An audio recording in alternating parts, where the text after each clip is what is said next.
What's up, everyone? I am Chase here with Christian, your RMFantasy SXperts. Now, we all know what you're thinking. What are we doing here? Well, we know Supercross took the weekend off.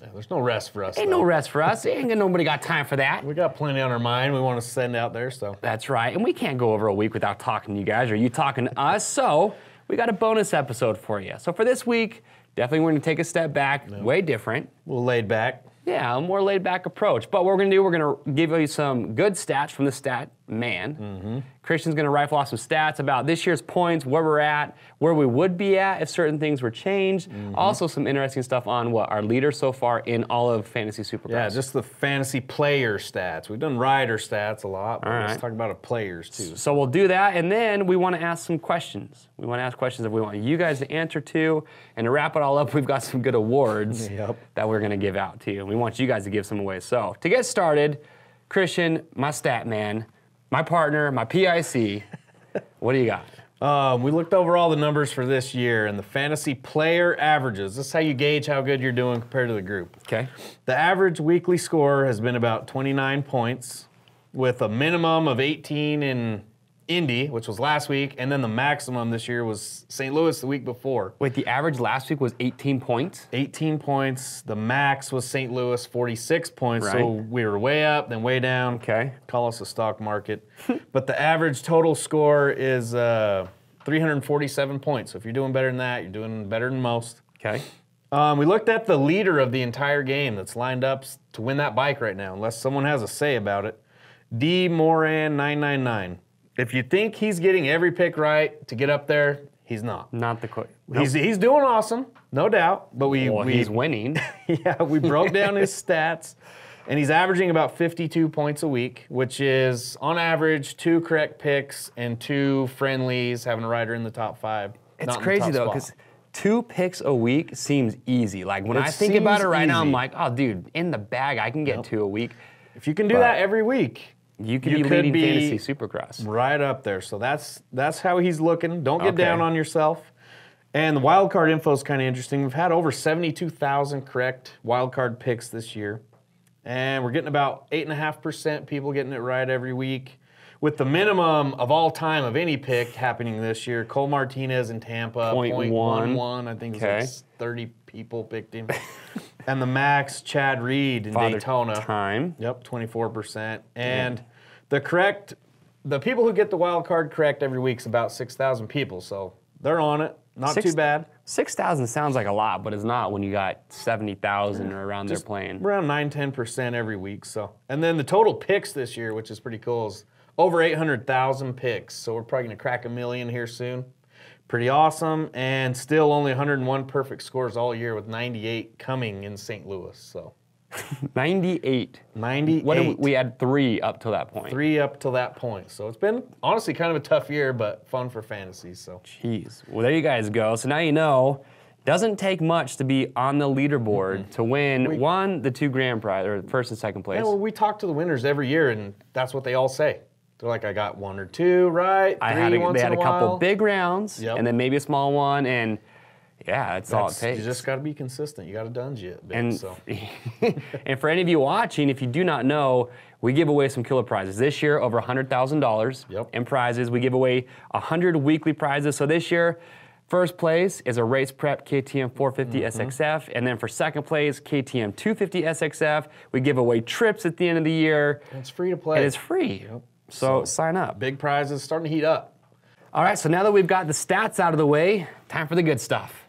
We're going to ask some questions, then we're going to talk about a few things, some riders and some awards, both for riders and also for you viewers out there. So we've got 5 questions we're going to ask. Christian and I are just going to give a real quick answer for what we think, but we want to know you guys answer the questions that you like. Put them below. We'll get back to you. I want to hear the debate on these. First question. Triple Crown, good or bad? Go. I think it's good. We've had so many different winners in all the different main events, so I say keep it. I say keep it. Here's why. Quick thing. Marvin Musquin, the first Triple Crown, had an injured shoulder. No, second Triple Crown, right? Yeah. Has the injured shoulder, does 2 out of the 3 events. Even though he didn't finish the 3rd, still scored points. He would be way out of this championship, but because of that, he's still in it. Yeah, I agree. Okay? New point system, do you like it? We broke it down to see how much it would really change if we would have kept last year's point system. and it wouldn't have changed a lot. The top 6 riders would still be in the same position they're in. And actually only one rider would be more than 1 spot different, which was Justin Hill. I think it was like 3 spots. So really the points new structure didn't change a lot. Okay. Ooh, here's a question for you guys, the Dungey Blues. If Dungey was racing this year, do you think he would be our points leader? I think he's thought about it, but we looked at it, we hear people talking about it, and actually the average finish, Jason Anderson has a little bit of a better average finish than Ryan Dungey had at this point last season. So I think when Dungey saw Tomac crash at A1, he was just like, why didn't I give it one more year? Yeah, like, no doubt, no doubt. All right, 4th question. Injured riders, or injury-riddled season. A lot of injuries. Now, which rider's injury bummed you out the most? Roczen, Barsha, or another one? I say you can't really, I mean, it sucks when anybody gets injured, but Roczen and Barsha, most definitely. I mean, Barsha was looking the best we've seen him look maybe ever. Yeah. And then Roczen, just to come back and know he's okay, he's going to be all right. It just sucks that both of them are out, so, but that's kind of the way it goes. Any rider getting hurt, sucky. Mm-hmm. What do you guys think? Who are you most bummed about, Barsha or Roczen being out so early in the season? Ooh, last question. What is the hardest part that you guys have faced putting your picks in this year? I mean, are you waiting to the last minute? Are you watching practice? I know every time I actually go to hit that submit button, there's always something new that I'm like, This has been my worst year ever. I used to literally just put my picks in and not touch them. This year, dude, I probably averaged, I'm like Entiknap a few weeks ago, where I probably changed my picks 2 or 3 times a week.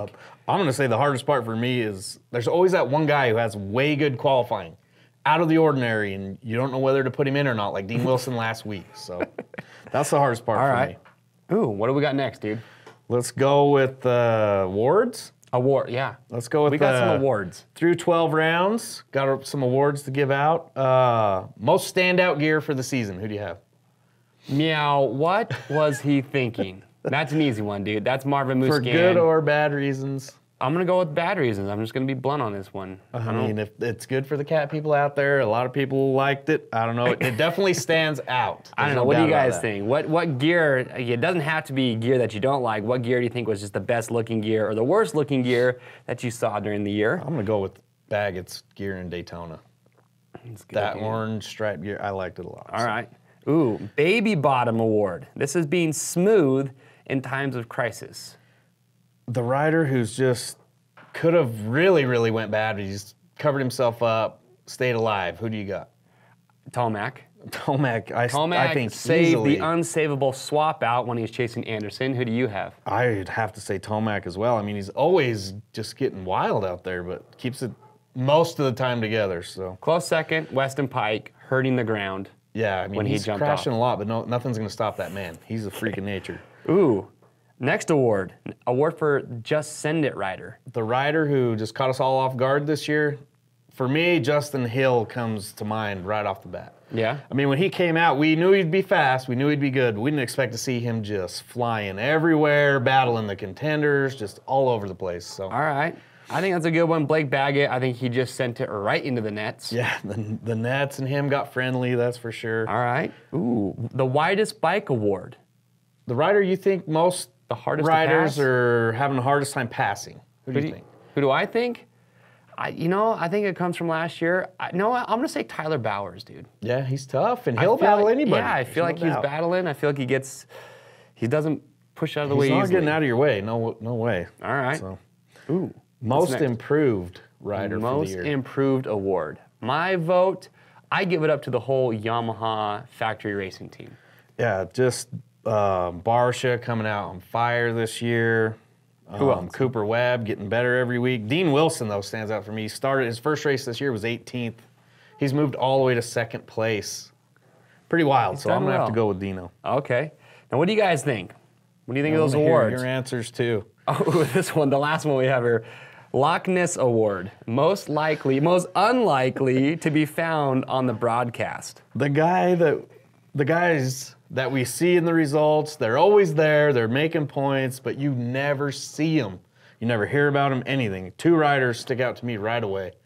Ben LeMay. Yeah. The guy's been in, he only finishes in 20th and 17th, but he's been in just all sorts of mains. Yeah, and then who else do you got? I have Kyle Chisholm. Kyle Chisholm, too. He's always up there, like around the top 10 a lot. I think it's a Kyle thing. I think his voice is so quiet. You just don't know he's around, dude. Well, him and Kyle Cunningham. Could you imagine Kyle Chisholm trying to scream at you on the track? No, it might scare you a bit.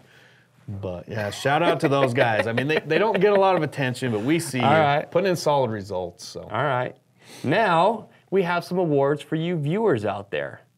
A lot of guys, we like reading your comments. Some people are there right away, just commenting to us. The longest, most detailed comment award. There's no one in the galaxy of Mr. Powell. Mr. Powell takes who gives us just solid and extensive analysis if you guys every video and every round. Yeah. He needs his own show, I think. He needs to be a blogger. Yeah. I mean, Mr. Powell, if you guys haven't read it, every Monday we come in and he has like a full page written out, detailed breakdown of the race. I mean, almost all every the riders. rider, yeah. He's good. So. It's pretty thought out. So you guys should read his race recap and then kind of give your comments back to it. But Mr. Powell, thank you for taking the time to do that. Yep.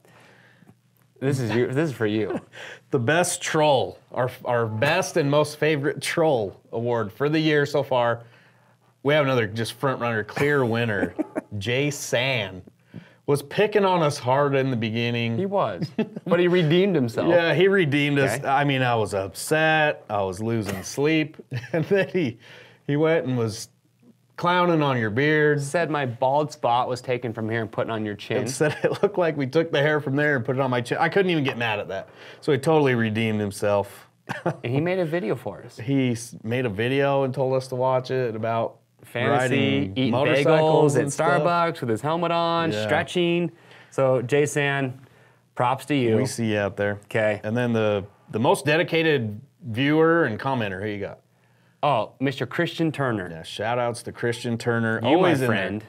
Never count him out. He was with us last year. Island Rider's another notable one to mention, but Christian Turner was there all last year. I'm pretty sure you were counting down the minutes to when Anaheim 1 came around this year. He's consistent as Dungy, I would just call him. Or Brayton even. He's always there, always doing good. So. All right. Well, there you guys have it. That is our bonus episode of RM Fantasy SXperts. Now remember, there are no races this weekend, but we will be back next weekend at our normal time, giving you a full breakdown of the next race to come up. But thank you so much for watching. Yep. And remember, if you need incentive to play RM Fantasy SX, well, we got some. Lots of prizes. A lot of prizes to give away, and it's just fun time. So you can go to RMFantasySX.com to get signed up. Remember, you can join groups. You can play with Christian and I.